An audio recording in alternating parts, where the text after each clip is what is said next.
आखाती देशांमध्ये सुरू असलेल्या युद्धानंतर भारतामध्ये अनेक ठिकाणी गॅसचा तुटवडा भासत आहे। मात्र बीडमध्ये अशी कुठल्याही प्रकारची परिस्थिती नसल्याचं पुरवठा विभागानं स्पष्ट केलेलं आहे। मात्र पुरवठा विभाग हा आता अनेक ठिकाणच्या हॉटेलवरती छापेमारी करत आहे।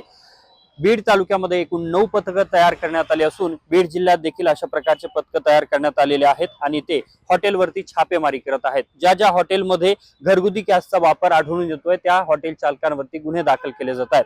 आतापर्यंत बीड तालुक्यात बीड शहरामधील एकूण 3 हॉटेल चालकांवरती गुन्हे दाखल करण्यात आलेले आहेत। याच शिवाजीनगर पोलीस ठाण्यामध्ये एकूण 3 हॉटेल चालकांवरती फौजदारी स्वरूपाचे गुन्हे दाखल करण्यात आलेले आहेत। तर 9 पथकांच्या माध्यमातून आज दिवसभर अनेक हॉटेलांवरती छापेमारी करण्यात येत आहे। ही छापेमारी सुरू असून संध्याकाळपर्यंत याची संपूर्ण आकडेवारी समोर येईल असं पुरवठा विभागानं स्पष्ट केलेलं आहे। मात्र बीड जिल्ह्यात आता अशा प्रकारचे अनेक पथकं तयार करण्यात आले असून ज्या ज्या हॉटेलमध्ये घरगुती गॅसचा वापर केला जातोय त्या हॉटेल चालकांवरती गंभीर स्वरूपाचे फौजदारी गुन्हे दाखल करण्यात येत आहेत। यामुळे आता हॉटेल चालकांनी कमर्शियल गॅसचा वापर करावा असं देखील पुरवठा विभागाने स्पष्ट केलेलं आहे, अन्यथा कारवाईला सामोरं जावं लागणार आहे।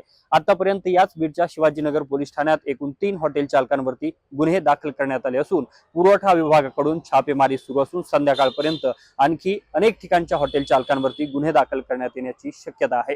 कॅमेरा पर्सन प्रमोद सह मी अशोक काळकुटे, TV9 मराठी, बीड।